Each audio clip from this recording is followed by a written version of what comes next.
अगर खुदा पर है तो जो लिखा है वही मिलेगा, भरोसा अगर खुद पर है तो खुदा भी वही लिखेगा जो आप चाहोगे। आज हम पढ़ेंगे महामहिम राष्ट्रपति द्रौपदी मुर्मू के बारे में, जिनके संघर्षशील की कहानी जानेंगे कि इनका जीवन कैसे रहा और कितना संघर्ष किए, और महामहिम प्रेजेंट में वर्तमान में ये राष्ट्रपति के रूप में बैठी हैं, 15वें नंबर की राष्ट्रपति हैं। तो जानेंगे आज द्रौपदी मुर्मू के बारे में। द्रौपदी मुर्मू के बारे में। द्रौपदी मुर्मू का जन्म 20 जून 1958 में हुआ। 20 जून 1958 में। 1958 वही साल है जिस समय DRDO की स्थापना हुई थी, defence research and development organisation की स्थापना हुई थी। 20 जून 1958 को एक छोटे से पिछड़े से इलाके में एक बच्ची का जन्म होता है, उड़ीसा के मयूरभंज जिले में। मयूरभंज जिले में उड़ीसा शहर पड़ता है। अब देखना, मयूरभंज में आदिवासी जनजाति में इनका जन्म होता है, संथाल जाति में, संथाल जनजाति, जिसे हम ST कहते हैं, शेड्यूल ट्रेड। अब देखना, मयूरभंज उड़ीसा में इनका जन्म होता है 20 जून 1958 को, संथाल जनजाति में जन्म होता है। तो इनका नाम द्रौपदी मुर्मू नहीं रहता है, पुटी टुडू विरांची करके नाम रहता है। पुटी टुडू विरांची। विरांची इसलिए लगाते थे, इनके जो पिताजी थे उनके नाम में लगता था विरांची। अब ये जब स्कूल पढ़ने जाने लगी तो इनका नाम, कहीं ये नाम अच्छा नहीं लगता है, चेंज करके द्रौपदी मुर्मू रख दिया गया। ये गांव के एक प्राइमरी स्कूल, जो सरकारी स्कूल होता था, वहीं पढ़ती थी। वो 7वीं क्लास तक स्कूल था, 7वीं क्लास तक स्कूल था, 7वीं क्लास तक का स्कूल था और 7वीं क्लास में पढ़ रही थी। तो इनकी जो दादी थी अंग्रेजों के समय थी। सोचो कि जब द्रौपदी मुर्मू जी का जन्म 1958 में हुआ तो इनकी दादी कितनी पुरानी रही होंगी। तो कहें इनको पूछा गया कि जब इंटरव्यू में कि आपको शिक्षा की प्रेरणा कहाँ से मिली, तो कहें हमारी दादी से मिली। इनकी दादी कहती थी, बेटा बच्चियों का पढ़ना बहुत ज़रूरी है, शिक्षा बहुत ज़रूरी है। तो वहीं से ये शिक्षा के लिए काम करती। अब देखना, 7वीं क्लास की बच्ची, गांव में जो स्कूल था प्राइमरी, वो लास्ट क्लास था 7वीं। तो ये कहती हैं कि मैं पढ़ना चाहती हूँ। तो इनके पिताजी ने कहा कि आप ऐसा करना कि कहीं पर मीटिंग है तो नेताजी आने वाले हैं, तो नेताजी आने वाले हैं तो हम नहीं पहुंच पाएंगे, और द्रौपदी मुर्मू से कहें कि बेटा तुम चली जाना वहां। तो अपने जो भी कागज हों, क्लास 1 से लेकर के 6 तक की मार्कशीटें थी, उनको लेकर के, कागज लेकर के उस भीड़ को चिरती हुई पहुंच गई जाकर के मंत्री जी के पास। कहें तो जैसे होते हैं ना IAS जो सचिव लगे होते हैं मंत्री के साथ, उन्होंने देखा कि ये बेटी क्या करना चाहती, तो इनसे पूछा गया। तो कहें ये हमारे कागज हैं, मैं पढ़ना चाहती हूँ। तो मैं पढ़ना चाहती हूँ और बहुत पढ़ना चाहती हूँ, मैं कुछ बनना चाहती हूँ। तो देखो, जो कहते हैं ना कि सृजनशील जो बीज होता है उसको आप बंजर भूमि में भी डाल दोगे तो वहाँ भी पौधा बन जाएगा। तो कहने का मतलब है, लालसा देखो बचपन से ही थी कि मुझे क्या करना है, पढ़ना है। अब जैसे ही मंत्री जी ने देखा कि बच्ची अगर पढ़ना चाहती है तो पढ़ाया जाएगा, इनको उड़ीसा की राजधानी भुवनेश्वर भेज दिया गया। उड़ीसा की राजधानी भुवनेश्वर भेज दिया गया। वहाँ ये इंटर पास की, वहीं से 12वीं क्लास पास कर ली। 12वीं पास करने के बाद एक रामाबाई कॉलेज पढ़ता है, रामाबाई डिग्री कॉलेज है, वहाँ BA की पढ़ाई की, BA की पढ़ाई कर ली। अब जब BA की पढ़ाई हो गई तो इनके मन में आया कि मैं पढ़ी लिखी हूँ, तो अब नौकरी करने की इच्छा आ गई। तो नौकरी करने की इच्छा में इन्होंने 1980 के आसपास एक नौकरी ज्वाइन कर ली, और नौकरी भी कहाँ पर लगी, सिंचाई विभाग में एक क्लर्क के पद पर लग गई। सिंचाई विभाग में एक क्लर्क लग गई। क्लर्क के पद पर द्रौपदी मुर्मू जी काम करने लगी।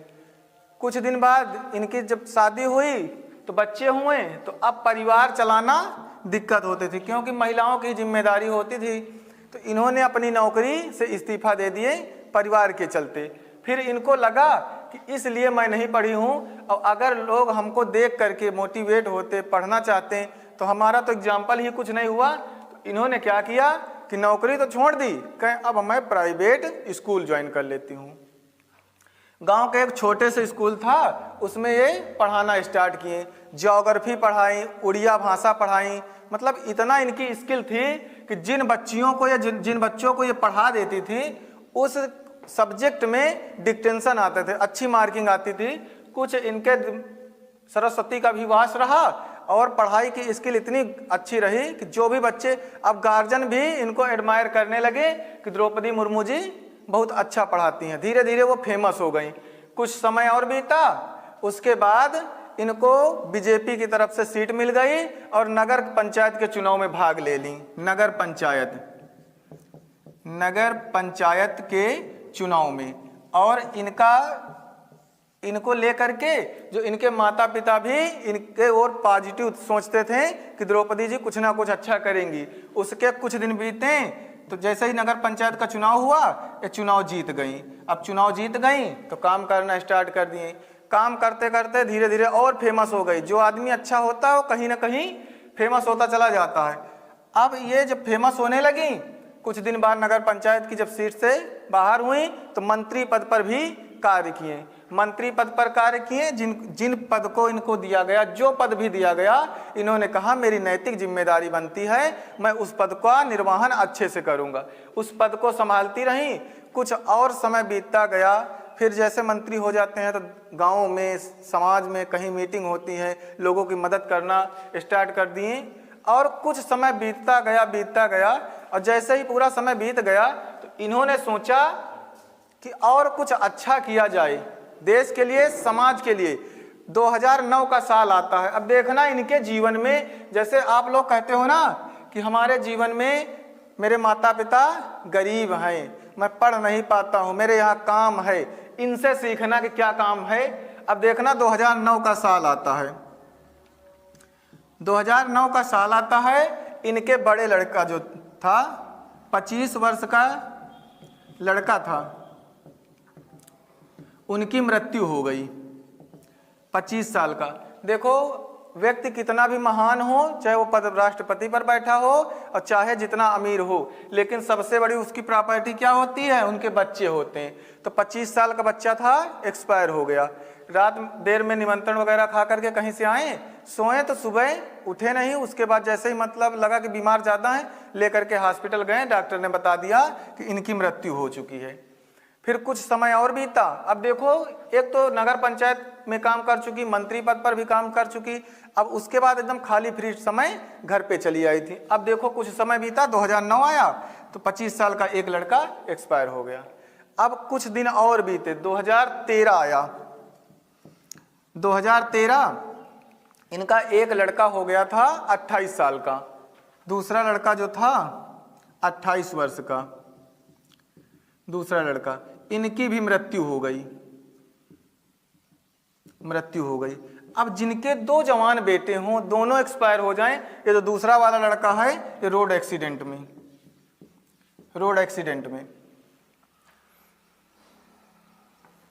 नोट कर लीजिए।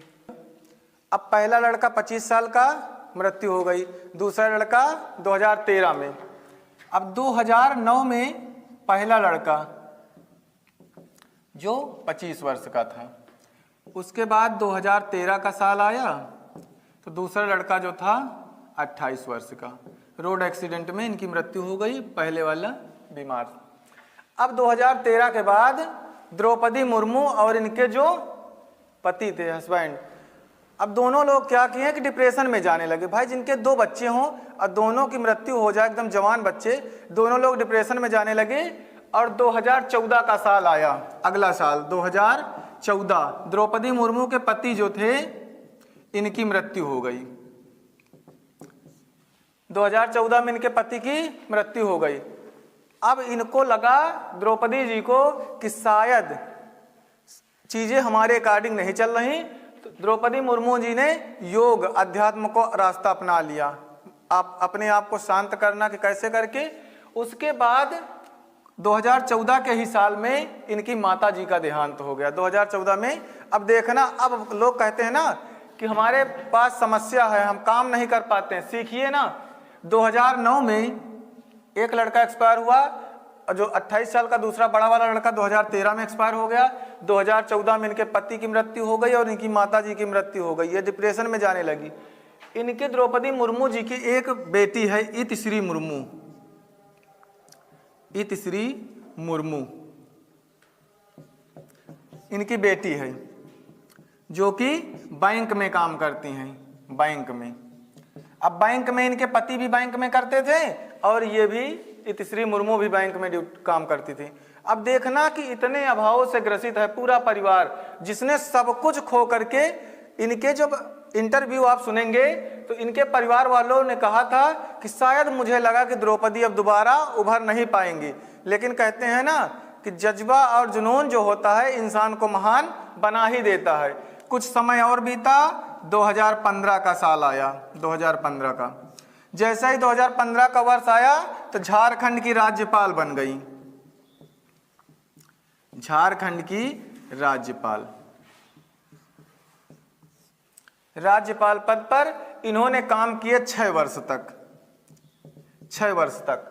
अब जैसे चुनाव तो 5 साल में हो जाते हैं, लेकिन कभी कभी जैसे चुनाव नहीं हुआ तो 1 साल का कार्यकाल उसी करके 6-6 महीने का बढ़ा देते हैं। तो 6 वर्ष तक झारखंड की राज्यपाल रहीं, इन्होंने बहुत सारे कार्य किए। फिर उसके बाद 2022 आया और इनको देखो अभी और बहुत बड़ा निखार में आना था इनको, और बहुत बड़ा पद मिला, जिससे बड़ा भारत में संवैधानिक पद कोई नहीं है। 2022 में 15वें नंबर की राष्ट्रपति बनी, 15वें नंबर के राष्ट्रपति। तो 2022 में 15वें नंबर के प्रेसिडेंट ऑफ इंडिया। तो ये थी इनके संघर्ष की कहानी, जिन्होंने देखो पढ़ने की लालसा कहाँ से बढ़ी थी कि एक स्कूल में 7 तक पढ़ती थी, कागज लेकर के मंत्री जी के पास भीड़ भाड़ में पहुंच गई, और पहुंचने के बाद सिर्फ उनसे कहा कि सर मैं पढ़ना चाहती हूं बस। उसके बाद देखो सिंचाई विभाग में क्लर्क की नौकरी की, फिर अपने दोनों बच्चों को खोने के बाद, पति को खोने के बाद अध्यात्म का रास्ता अपना लिया। अध्यात्म का रास्ता अपनाने के बाद कुछ दिन बाद वापस आई, तो फिर अपने राजनीतिक करियर की शुरुआत की और 2015 में झारखंड के राज्यपाल के रूप में 6 वर्ष तक काम किया, 2021 तक। और 2022 में सबसे बड़े पद पर इस समय द्रौपदी मुर्मू जी हैं। तो इन लोगों से हमें भी सीख लेना चाहिए कि जीवन में कठिनाइयां आना निश्चित है, लेकिन कठिनाइयों का समाधान भी होता है। आप कठिनाई में अगर रास्ता मान लो कि भटक जाओगे, तब फिर कामयाबी नहीं मिलेगी। अब इसी क्रम में हम राष्ट्रपति का क्रम भी देख लेंगे, कौन कौन से राष्ट्रपति का कौन सा क्रम है, नोट कर लीजिए जो नोट करने वाले पॉइंट हैं। अब इसके बाद हम देखेंगे राष्ट्रपति का क्रम कि कौन कौन से राष्ट्रपति का क्रम क्या था। पहले नंबर पे सभी लोग जानते हैं डॉक्टर राजेंद्र प्रसाद, डॉक्टर राजेंद्र प्रसाद, जिन्हें हम बिहार गांधी के नाम से भी जानते हैं। लंबा कार्यकाल पे राष्ट्रपति के रूप में रहे। उसके बाद दूसरे नंबर के डॉक्टर सर्वपल्ली राधाकृष्णन। अब सर्वपल्ली राधाकृष्णन को भी बारे में हम थोड़ा सा जानेंगे। तो सर्वपल्ली राधाकृष्णन का जन्म 5 सितंबर 1888 को तिरुतानी तमिलनाडु में इनका जन्म हुआ। जन्म के बाद इन्होंने शिक्षा पर कार्य करना स्टार्ट कर दिया। पहले पढ़ाई किए, पढ़ाई करने के बाद जितनी भी डिग्री थी इन्होंने लिया। फिर उसके बाद ये शिक्षा के प्राचार्य बने। प्राचार्य बनने के बाद कुलपति नियुक्त हुए, दार्शनिक का काम किए। फिर उसके बाद राष्ट्रपति के रूप में रहे, पहले उपराष्ट्रपति और द्वितीय राष्ट्रपति के रूप में काम किए। इन्होंने कहा कि जब मुझे लोग याद करें तो राष्ट्रपति उपराष्ट्रपति के रूप में न याद करके मुझे जब भी याद करें तो किसके रूप में याद करें? टीचर्स डे यानी शिक्षक दिवस। इन्हीं के जन्मदिन को किस दिवस के नाम से मनाया जाता? Teachers day. कब मनाया जाता? 5 सितंबर को। 5 सितंबर 1888 को तिरुतानी गांव पड़ता है तमिलनाडु में, वहीं इनका जन्म हुआ और 17 अप्रैल 1975 को इनकी मृत्यु हुई। तो ये थे हमारे सर्वपल्ली राधाकृष्णन, जिन्होंने टीचर को इतना ज़्यादा महत्व दिया क्योंकि ये प्राचार्य रहे, दार्शनिक के रूप में कार्य किए और कुलपति भी नियुक्त किए। उसके बाद उपराष्ट्रपति का कार्यकाल लंबे समय तक निभाए और फिर द्वितीय राष्ट्रपति के रूप में काम किए। अब तीसरे राष्ट्रपति हैं जो कि पहले मुस्लिम राष्ट्रपति हैं, डॉक्टर जाकिर हुसैन। डॉक्टर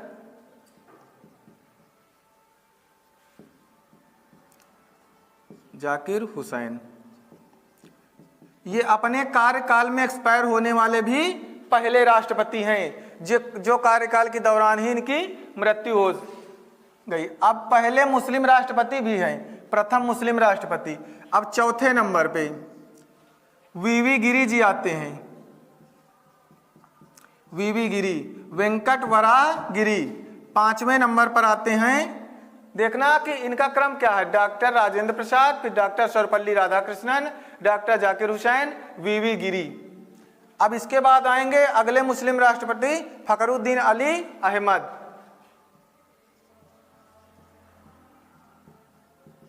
फखरुद्दीन अली अहमद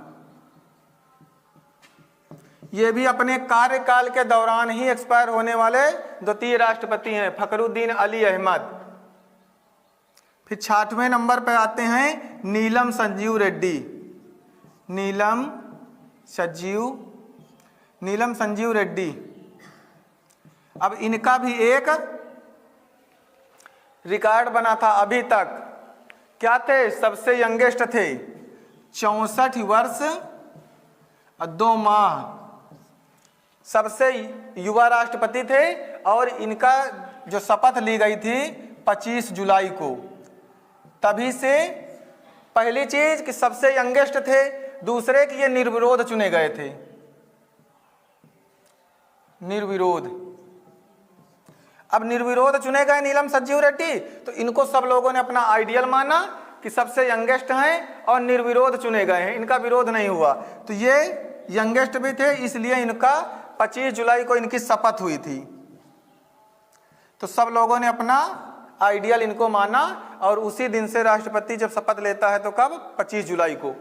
अब देखना इसके बाद अब ज्ञानी जैल सिंह आते हैं। अब ज्ञानी जैल सिंह का कार्य, इस सिख राष्ट्रपति थे ज्ञानी जैल सिंह। ज्ञानी जैल सिंह, इनका भी एक रिकॉर्ड है। इन्होंने पॉकेट वीटो का प्रयोग किया, राष्ट्रपति पद पर रहकर। पॉकेट वीटो का मतलब होता है इनको ज्यादा अधिकार मिलने वाले थे। मतलब जो पोस्ट ऑफिस था, पोस्ट ऑफिस से जो डाक लेकर के डाकिया आता था, ऐसा बिल पारित कर रहे थे कि डाकिया कुछ हद तक जो चिट्ठियां होंगी उनको खोल करके पढ़ सकता है। तो इनके पास लोकसभा और राज्यसभा से जब बिल पारित होकर के राष्ट्रपति के पास गया तो इन्होंने कहा, ना हाँ कहा ना कहा, उठा करके अपने पॉकेट वीटो का प्रयोग करके अपने पास रख लिए। तो ये पहले सिख राष्ट्रपति हैं, पहले सिख राष्ट्रपति। अब 8वें नंबर के राष्ट्रपति का नंबर देखो, पहले डॉक्टर राजेंद्र प्रसाद, दूसरे डॉक्टर सर्वपल्ली राधाकृष्णन, तीसरे डॉक्टर जाकिर हुसैन, वेंकट वराह गिरी, वीवी गिरी, फखरुद्दीन अली अहमद, नीलम संजीव रेड्डी, उसके बाद ज्ञानी जैल सिंह। 8वें राष्ट्रपति के रूप में रामास्वामी वेंकटरमन। रामास्वामी वेंकट रमन, इनको आर रामास्वामी करके भी हम लोग कह देते हैं। 8वें नंबर के राष्ट्रपति हैं। 9वें नंबर के राष्ट्रपति हैं शंकर दयाल शर्मा। शंकर दयाल शर्मा, इनके समय में मिड डे मील योजना चालू हुई थी। नरसिम्हा राव प्रधानमंत्री थे तब इनके समय में, जो शंकर दयाल शर्मा है, उस समय जब ये राष्ट्रपति थे तो उस समय नरसिम्हा राव प्रधानमंत्री थे। मिड डे मील योजना इन्हीं के समय में चालू हुई थी। अब देखना 10वें क्रम के राष्ट्रपति हैं के.आर. नारायणन। के.आर. नारायणन, ये सबसे पहले दलित यानी एससी को बिलोंग करते थे, ये पहले दलित राष्ट्रपति थे। 11वें नंबर के राष्ट्रपति जो सबसे महान पर्सनालिटी के स्वामी थे, doctor APJ Abdul Kalam. Doctor APJ Abdul Kalam. अब देखो ना, डॉक्टर एपीजे, इनके जो नाम में एपीजे करके लगा है, जैनुल आबदीन इनके पिताजी थे, बाबा परदादा का नाम भी इनके नाम के आगे जोड़ देते थे। एक ट्रेंड था कि इनके आगे बाबा दादा के नाम लगेंगे। अब देखो 12वें नंबर की महिला राष्ट्रपति प्रतिभा देवी, प्रतिभा सिंह या प्रतिभा देवी पाटिल। अब 13वें नंबर के राष्ट्रपति प्रणब मुखर्जी, प्रणब मुखर्जी। उसके बाद 14वें नंबर के अभी राष्ट्रपति गए हैं रामनाथ कोविंद।